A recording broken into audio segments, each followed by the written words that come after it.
रात उत्तर भारत में भूकंप के झटके महसूस किए गए हैं। भारत के राज्य जैसे पंजाब, हरियाणा, राजस्थान में लू का प्रकोप बढ़ने वाला है। आज संसद का विशेष सत्र भी होने वाला है। नई दिल्ली में आज संसद की महत्वपूर्ण बैठकें हो सकती हैं। अगर खेल जगत की बात करें तो भारतीय क्रिकेट टीम और आगामी सीरीज को लेकर खिलाड़ियों की फिटनेस और टीम सिलेक्शन पर बड़ी चर्चा चल रही है।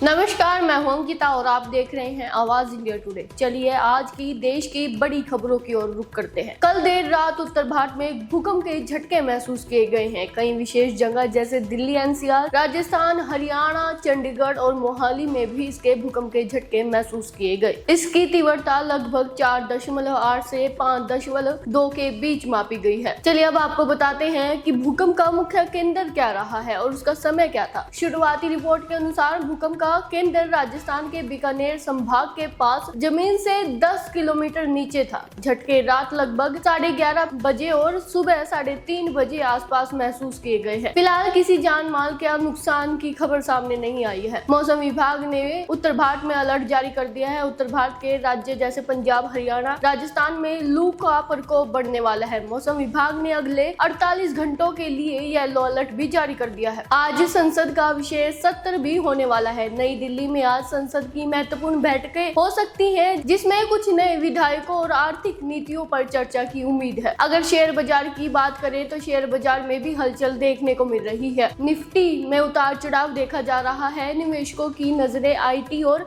बैंकिंग सेक्टर पर टिकी हुई है। संसद में आज आगामी सत्र को लेकर विपक्षी दलों और सत्ता पक्ष के बीच बयानबाजी भी तेज हो गई है। चुनावी तैयारियों को लेकर प्रमुख पार्टियों की आज बड़ी बैठक होने वाली है। अगर खेल जगत की बात करें तो भारतीय क्रिकेट टीम और आगामी सीरीज को लेकर खिलाड़ियों की फिटनेस और टीम सिलेक्शन पर बड़ी चर्चा चल रही है। भारत और बांग्लादेश के बीच सीमा सुरक्षा और व्यापारी समझौते को लेकर आज उच्च स्तरीय बातचीत की खबरें भी सुर्खियों में हैं। अगर पेट्रोल और डीजल के दामों की बात करें तो पेट्रोल और डीजल के दाम और कच्चे तेल की कीमतों में अंतर्राष्ट्रीय बदलाव के बाद आज कुछ राज्यों में ईंधन की कीमतों में मामूली फेरबदल देखा गया है। मिडिल ईस्ट में बढ़ते तनाव को लेकर भारत ने अपने नागरिकों के लिए नई ट्रैवल एडवाइजरी भी जारी कर दी है। भारत में नई एआई पॉलिसी को लेकर सरकार की बड़ी बैठक आज होने वाली है, जिससे डिजिटल सुरक्षा और रोजगार के नए अवसर खुल सकते हैं। और ऐसी ही बड़ी और तमाम खबरों के लिए बने रहे हमारे साथ। नमस्कार, मैं हूं अंकिता और आप देख रहे हैं आवाज इंडिया टुडे। चलिए आज के पंजाब की बड़ी खबरों की ओर रुख करते हैं। चंडीगढ़ में हुए ब्लास्ट के मामले में नई अपडेट सामने आई है। पंजाब बीजेपी ऑफिस के बाहर हुए धमाके के मामले में पुलिस को बड़ी कामयाबी लगी है। 2 संदिग्धों की पहचान कर पुलिस ने उन्हें गिरफ्तार कर लिया है। अमेरिका में पंजाबी ड्राइवरों पर संकट मंडरा रहा है। अमेरिका द्वारा पंजाब और हरियाणा के ट्रक ड्राइवरों के लाइसेंस रद्द करने पर पूर्व डिप्टी सीएम सुखजिंदर रंधावा ने चिंता जताई है और केंद्र सरकार से हस्तक्षेप की मांग भी की है। पंजाब सरकार ने शहर के विकास के लिए बड़ा बजट भी पास कर दिया है। पंजाब सरकार ने शहरी बुनियादी ढांचे के लिए 1300 करोड़ रुपए के प्लान का ऐलान किया है। मई 2026 तक सड़कों की मरम्मत का लक्ष्य भी रखा गया है। पंजाब में शिक्षा विभाग ने नया नियम लागू कर दिया है। सरकारी स्कूलों में अब बच्चों या शिक्षकों के गैर हाजिरी होने पर सीधा माता पिता को फोन किया जाएगा और ये नियम पारदर्शिता बढ़ाने के लिए लागू किया गया है। पंजाब के डेयरी किसानों के लिए एक अच्छी खबर भी है। मिल्क फेड ने खरीद कीमतों में 10 से 15 रुपए प्रति किलो फैट की बढ़ोतरी की है। पंजाब पीएसएसबी ने जेल, वार्ड और पुलिस विभाग में 532 पदों पर भर्ती के लिए आवेदन प्रक्रिया भी शुरू कर दी है। पंजाब में उद्योगों को भी बड़ी राहत मिली है। लीज होल्ड इंडस्ट्रियल प्लांट को फ्री होल्ड में बदलने की नीति सरल हुई है। 30 अप्रैल तक स्टैंप ड्यूटी में 100% तक की छूट रखी गई थी। मंडियों में गेहूं की खरीद तेज हो गई है, लेकिन बेमौसम बारिश और ओलावृष्टि के अलर्ट ने किसानों की चिंता बढ़ाकर रख दी है। पंजाब पुलिस ने नशा तस्करी पर करारा वार किया है। पंजाब पुलिस ने अंतर्राज्यीय अवैध हथियार सप्लाई मॉड्यूल का पर्दाफाश किया है। भारी मात्रा में गोला बारूद के साथ 4 आरोपियों को गिरफ्तार भी किया है। पंजाब किंग्स ने चेन्नई सुपर किंग्स को 5 विकेटों से हराकर शानदार जीत भी दर्ज की है। और ऐसी ही बड़ी और तमाम खबरों के लिए बने रहे आवाज इंडिया के साथ। नमस्कार, मैं हूं अंकिता और आप देख रहे हैं आवाज इंडिया टुडे। चलिए आज की हरियाणा की बड़ी खबरों की ओर रुख करते हैं। मौसम विभाग ने हरियाणा में ऑरेंज अलर्ट जारी कर दिया है। हरियाणा के 17 जिलों में तेज बारिश और ओलावृष्टि की चेतावनी भी जारी की है। पश्चिम विक्षोभ के कारण तापमान में गिरावट दर्ज की गई है। हिसार और सिरसा में फसलों को नुकसान भी पहुंचा है। पंचकुला में सुरक्षा सख्त कर दी गई है। मशहूर पंजाबी गायक सतिंदर सरताज का आज लाइव शो है। सुरक्षा के लिए 150 से अधिक पुलिसकर्मी तैनात है और ट्रैफिक रूट में भी बदलाव किया गया है। हरियाणा में चोरी का अनोखा खुलासा हुआ है। बच्चों ने ही खोला अपने माता पिता की चोरी का राज। बेशकीमती गहनों की चोरी के आरोप में गिरफ्तार किए गए उनके माता पिता। हरियाणा की भर्ती नियमों में भी बदलाव किया गया है। हरियाणा सरकार ने ग्रुप सी ड्राइवर की भर्ती और सेवा नियमों में संशोधन की अधिसूचना जारी की है। अब भर्ती प्रक्रिया अधिक पारदर्शी होगी। हरियाणा में 1 लाख से कम आय वाले परिवारों के लिए खुशखबरी है। हरियाणा रोडवेज बसों के प्रति वर्ष 1000 किलोमीटर मुफ्त यात्रा के लिए पंजीकरण शुरू हो चुके हैं। हरियाणा पुलिस ने अरावली में अवैध खनन पर भी वार किया है। फिरोजपुर झिरका में पुलिस ने ड्रोन की मदद से अवैध रास्तों को चिन्हित किया। बुलडोजर चलाकर रास्ते बंद किए ताकि अवैध खनन पर रोक लगाई जा सके।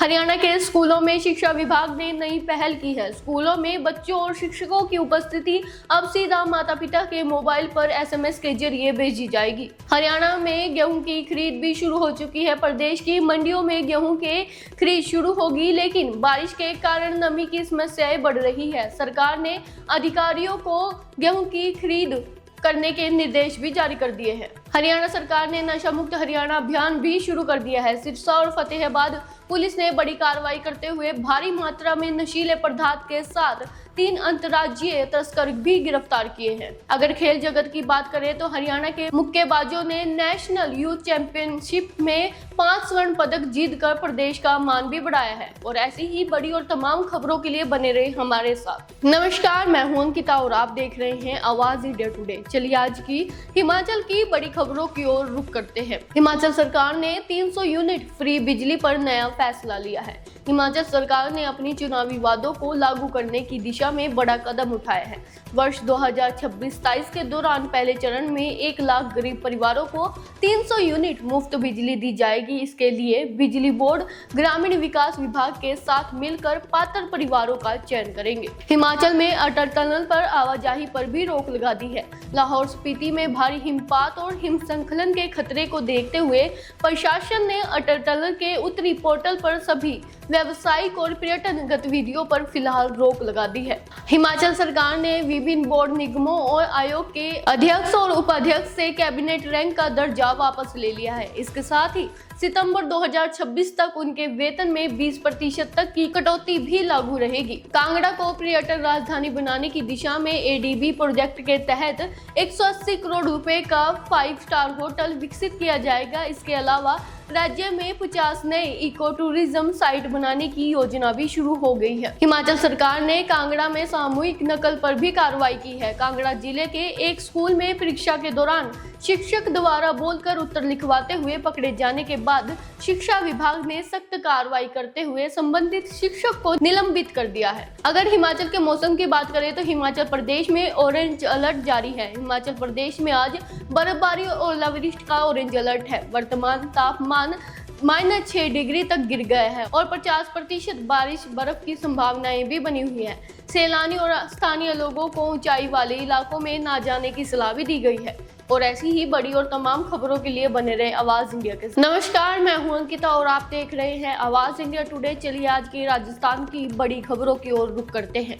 राजस्थान यूनिवर्सिटी में हंगामा लगातार जारी है। जयपुर में शुक्रवार को RSS से जुड़े कार्यक्रम का विरोध कर रहे NSUI कार्यकर्ता और पुलिस के बीच तीखी झड़प हुई। पुलिस ने 1 दर्जन से अधिक छात्रों को हिरासत में ले लिया है, जिसके बाद से परिसर में तनाव का माहौल है। राजस्थान में 1 अप्रैल से लागू हो गए हैं नए नियम। राजस्थान में नए वित्तीय वर्ष की शुरुआत के साथ ही कई बड़े बदलाव हुए हैं। कमर्शियल गैस सिलेंडर की कीमतों में भी भारी बढ़ोतरी दर्ज की गई है। वहीं राशन कार्ड, KYC और आयकर के नए नियम भी लागू हो गए हैं। राजस्थान सरकार ने बड़ा फैसला लिया है। राजस्थान सरकार ने कहा है कि खेती के लिए दिन में भी बिजली उपलब्ध रहेगी। राजस्थान के पंचायती राज चुनाव में भी देरी हो सकती है। राजस्थान में आगामी पंचायती राज और स्थानीय निकाय चुनाव में देरी होने के संकेत मिले हैं, जिससे स्थानीय राजनीति गलियारों में हलचल बढ़ गई है। सरकारी स्कूलों में प्रवेश उत्सव 2026 शुरू हो चुका है। प्रदेश के सरकारी स्कूलों में नए शैक्षणिक सत्र की शुरुआत के साथ नामांकन बढ़ाने के लिए बड़े स्तर पर अभियान चलाया जा रहा है। 16 अप्रैल से छात्रों के लिए डिजिटल हेल्थ चेकअप कैंप भी शुरू किए जाएंगे। जालौर में भारत पेट्रोलियम का एक टैंक पलटने से भीषण आग लग गई, जिससे एक व्यक्ति की जान चली गई और पुलिस और दमकल विभाग ने काफी मशक्कत के बाद स्थिति पर काबू पा लिया है। राजस्थान पुलिस ने फर्जी खेल कोटे में बड़ी कार्रवाई की है। राजस्थान पुलिस ने आउटस्टैंडिंग एथलीट कोटे के तहत फर्जी तरीके से शिक्षा की नौकरी पाने वाले 20 लोगों को गिरफ्तार कर लिया। राजस्थान में गुलाबी रंग से रंगे एक हाथी के साथ रूसी कलाकार के फोटोशूट ने विवाद खड़ा कर दिया है। पशु अधिकार संगठन ने इस पर कड़ी आपत्ति भी जताई है। अगर राजस्थान के वेदर की बात करें तो राजस्थान में दिन में धूप खिली रहेगी। राजस्थान में तापमान 29 डिग्री रहेगा और अधिकतम तापमान भी 29 डिग्री ही रहने की संभावना है। रात का तापमान गिरकर 18 डिग्री तक जा सकता है और दिन में बारिश की 25% तक की संभावना है। और ऐसी ही बड़ी और तमाम खबरों के लिए बने रहे हमारे साथ। नमस्कार, मैं हूं अंकिता और आप देख रहे हैं आवाज इंडिया टुडे। चलिए आज की अंतर्राष्ट्रीय खबरों की ओर रुख करते हैं। अमेरिका दूतावास पर हुआ ईरानी हमले में भारी तबाही की खबर भी सामने आई है। वॉल स्ट्रीट जर्नल के अनुसार इस हमले ने रणनीतिक रूप से अमेरिका को बड़ा नुकसान पहुंचाया है। राष्ट्रपति ट्रंप ने कड़ी प्रतिक्रिया देते हुए इसे सीधे तौर पर युद्ध की स्थिति भी करार दिया है। ईरान ने दावा किया है कि उसने स्ट्रेट ऑफ हार्मुज के पास अमेरिका का एक बड़ा और लड़ाकू विमान मार गिराया है। यह हमला तब हुआ जब अमेरिका अपने लापता चालक के लिए बचाव अभियान चला रहा था। अमेरिका इंटेलिजेंस ने चेतावनी भी जारी की है कि ईरान इस बार समुद्री मार्ग पर अपनी ढील छोड़ने के मूड में नहीं है। इजरायली वायुसेना ने बैरूत और हिजबुल्लाह के ठिकानों पर भारी बमबारी भी की है। रिपोर्ट के अनुसार मिडिल ईस्ट में जंग अब नए फेज पर पहुंच गई है, जहां सैन्य ठिकानों के साथ साथ आर्थिक और सिविलियन इंफ्रास्ट्रक्चर को भी निशाना बनाया जा रहा है। अमेरिका और इजराइल द्वारा ईरान की कई पुलों और अस्पतालों पर हमले की खबरें भी सामने आ रही है, जिसमें मरने वालों की संख्या बढ़कर 13 हो गई है। ईरानी राष्ट्रपति ने अंतर्राष्ट्रीय समुदाय से अमेरिका की सैन्य हमलों को रोकने की अपील भी की है। पाकिस्तान के कराची से दुखद खबर सामने आई है, जहां 1937 में बने एक ऐतिहासिक हिंदू मंदिर में घुसकर उपद्रवियों ने मूर्ति को खंडित कर दिया। स्थानीय हिंदू समुदाय ने सुरक्षा की मांग को लेकर कड़ा विरोध भी जताया है। नेपाल में एक नए युग की शुरुआत हुई है। पूर्व रैपर और काठमांडू के मेयर बालेंद्र शाह ने आज प्रधानमंत्री पद की शपथ ली है। आरएसपी की इस जीत को नेपाल की युवा पीढ़ी की बड़ी जीत भी माना जा रहा है। सत्ता संभालते ही नई सरकार ने पिछली हिंसा की जांच के आदेश भी जारी कर दिए हैं। खेल के मैदान से बांग्लादेश के लिए बड़ी खुशखबरी है। मालदीव में आयोजित टॉप अंडर 20 चैंपियन के फाइनल मुकाबले में बांग्लादेश ने भारत को पेनल्टी शूटआउट में 4-3 से हराकर खिताब अपने नाम कर लिया है। अब पूरे बांग्लादेश में इस जीत का जश्न भी मनाया जा रहा है। रिपोर्ट के अनुसार पाकिस्तान द्वारा किए गए हवाई हमले में काठमांडू के कई इलाकों को भारी नुकसान पहुंचा है। पाकिस्तान और अफगानिस्तान के बीच तनाव कम होने का नाम नहीं ले रहा। रिपोर्ट के अनुसार पाकिस्तान द्वारा किए गए हवाई हमले में काठमांडू के कई इलाकों को भारी नुकसान पहुंचा है। तालिबान ने जवाबी कार्रवाई की चेतावनी भी दी है, जिससे सीमावर्ती इलाकों में दहशत का माहौल भी बन गया है। एक ताजा वैश्विक रिपोर्ट में खुलासा हुआ है कि पाकिस्तान दुनिया का सबसे प्रदूषित देश बन गया है। इस सूची में बांग्लादेश दूसरे स्थान पर है। दोनों ही देशों में खराब हवा के कारण स्वास्थ्य आपातकाल जैसी स्थिति भी बन गई है। और ऐसी ही बड़ी और तमाम खबरों के लिए बने रहे हमारे साथ।